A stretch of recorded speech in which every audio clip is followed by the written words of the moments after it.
दोस्तों जय भीम, नमो बुद्धाय। मैं संदीप बौद्ध स्वागत करता हूं आप सभी का आपके अपने चैनल मेरा भारत में। और आज हम बात करेंगे धम्म संस्कार की। धम्म संस्कार में भी किसकी? दान।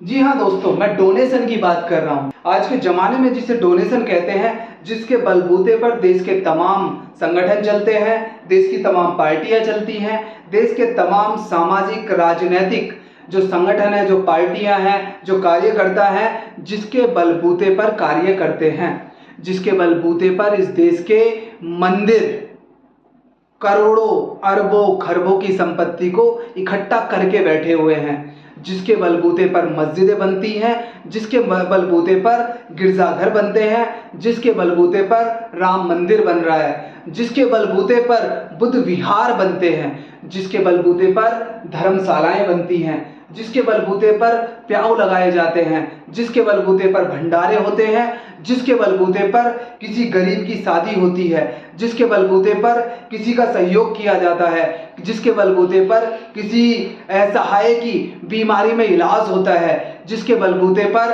ट्रस्ट चल रहे हैं, जिसके बलबूते पर न जाने कितनी डोनेशन संस्थाएं चल रही हैं, जिसके बलबूते पर कैंसर का इलाज कराने वाली संस्थाएं चल रही हैं, जिसके बलबूते पर आंखों के ऑपरेशन के कैंप चलते हैं, जिसके बलबूते पर न जाने कितने कार्य चलते हैं, उस एकमात्र शब्द यानी कि दान। क्योंकि ये सारे कार्य कोई भी व्यक्ति अपने पर्सनल अपने व्यक्तिगत खर्चे से नहीं करा सकता।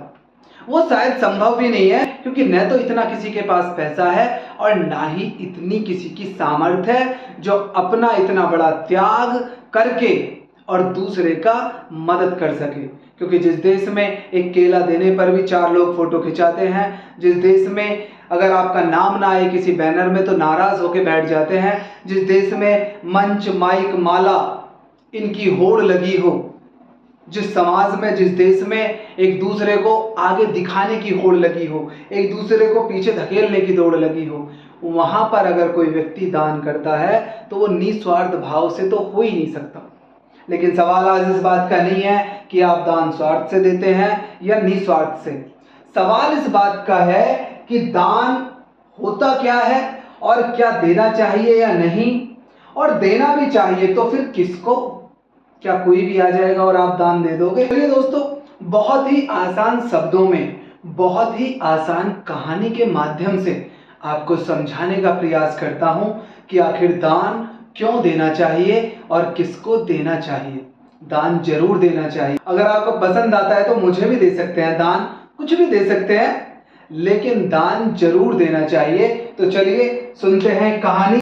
घटना असल में उस समय की है जब बुद्ध के सन्यासी भी लोगों के बीच में जाते थे भिक्षा पात्र लेकर, और महावीर के सन्यासी भी। दोनों में काफी चीजों को लेकर कन्फ्लिक्ट भी था। बुद्ध के सन्यासियों को जहां मुंडक कहते थे, वहां महावीर के सन्यासियों को निगट्ठे कहते थे।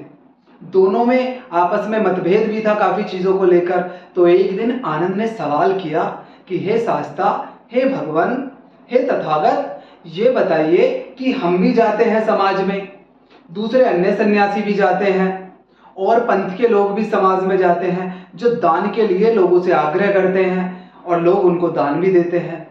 लेकिन इस बात का फैसला लोग कैसे कर पाएं, इस बात को लोग कैसे जान पाएं कि हमें दान किसको देना उचित है या किसको नहीं? शास्ता मुस्कुराए, तथागत मुस्कुराए, और उन्होंने कहा, बस इतनी छोटी सी बात आनंद, ये तो बहुत आसान है जानना कि किसको हमें दान देना चाहिए या किसको नहीं। शास्ता ने कहा, ऐसा करो, थोड़े से सरसों के दाने लेकर आओ। क्या लेकर आओ? सरसों के दाने। दोस्तों मेरी राइटिंग पे तो जाना मत, देखो मेरी राइटिंग जैसी है ऐसी है, जो मैं बोल रहा हूं उस पे जाना। तो शास्ता ने कहा कि कुछ सरसों के दाने लेकर आओ। आनंद गए और थोड़े से सरसों के दाने लेकर आए। तो जहां शास्ता बैठे हुए थे विहार में, क्योंकि पहले तो विहार ऐसे ही बनते थे, किसी पेड़ के नीचे बैठ गए समझाने के लिए, कोई छोटी सी मिट्टी की दीवारें बना ली, वहां बैठ गए। पास में खेत खलियान भी है, जंगल है। तो बुद्ध ने कहा कि अब इनको जमीन पर फेंक दो। तो आनंद ने क्या किया, वो सारे दाने जमीन पर फेंक दिए। अब जब वो जमीन पर फेंक दिए तो शास्ता ने पूछा, बुद्ध ने फिर उससे पूछा कि आनंद, अब ये बताओ कुछ दाने क्या थे, पक्की जमीन पर गए, जो जमीन एकदम कुटी हुई थी, मजबूत थी, और कुछ दाने गए कच्ची जमीन पर।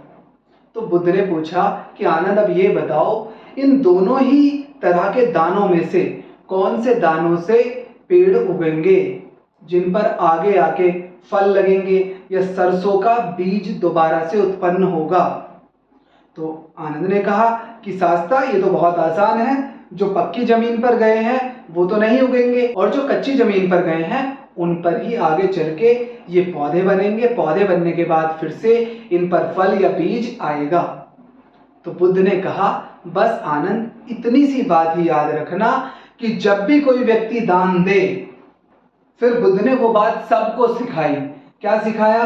सब लोगों को, जितने भी लोग उनके शिष्य थे, कि जब भी कोई व्यक्ति को आप दान पारमिता सिखाओ और बताओ कि दान किसको देना चाहिए, और उपासक भी इस बात को ध्यान से सुने कि दान किसको दें, तो याद रखें, जिस तरीके से जो बीज हैं, अगर वो कच्ची धरती पर गिरे जैसे, और जहां से उपजाऊ वो बनकर आगे फल देंगे, आगे फिर से बीज बनेंगे, अनाज देंगे, तो वैसे ही उपासक भी ध्यान रखें, दान देने वाले भी ध्यान रखें कि अगर आप दान दे रहे हो और वहां से कुछ उपज नहीं रहा, यानी कि वहां से कुछ पैदा नहीं हो रहा। सपोज करो आपने स्कूल के नाम से दान दिया, लेकिन किसी ने स्कूल तो बना दिया, लेकिन वहां बच्चों को शिक्षा नहीं दी जा रही। किसी ने आपको हॉस्पिटल के लिए दान दिया, लेकिन वहां किसी गरीब का इलाज नहीं हो रहा। किसी ने बेटी की शादी के लिए दान दिया, लेकिन वहां जिस पर्पस से दिया था वो नहीं हो पा रहा। आपने किसी नेता को दान दिया, लेकिन आपने दिया था कि वो कल को बड़ा नेता बन के हमारे दुख हरेगा, और वो तुम्हारे दुख हरने की जगह वो तो अपने ऐसो आराम में पड़ गया।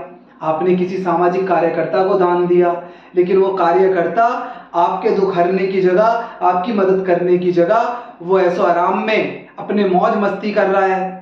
तो वहां से ध्यान रहे कि जो दान है, जब तक वो किसी चीज को पैदा नहीं कर रहा, और कोई चीज मतलब जो आने वाली पीढ़ियों के लिए या अन्य मानव के लिए हितकारी साबित न हो, प्रत्यक्ष या अप्रत्यक्ष रूप से, तब तक दान ना दें।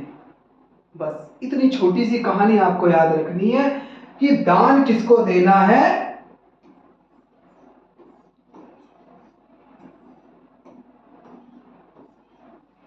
तो दोस्तों, ये तो याद रखना है कि दान देना है, क्योंकि जैसा मैंने शुरू में बताया, इस देश में राजनीतिक पार्टियां दान से चलती हैं, संस्थाएं दान से चलती हैं, संगठन दान से चलते हैं, मंदिर, मस्जिद, गुरुद्वारे, चर्च, गिरजाघर, बुद्ध विहार, धर्मशालाएं, न जाने कितने स्कूल, कितने बच्चों का इलाज हो रहा है, बहुत सारी चीजें दान से चलती हैं।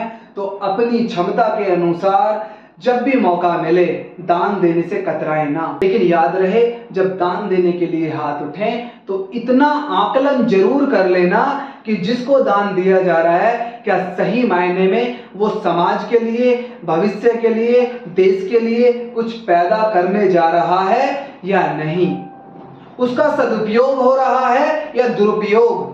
और उसका छोटा सा फॉर्मूला वही है कि आपको देखना है भविष्य में उस दान से क्या पैदा होगा इस समाज और देश के लिए। आशा करता हूं आपको वीडियो पसंद आई होगी।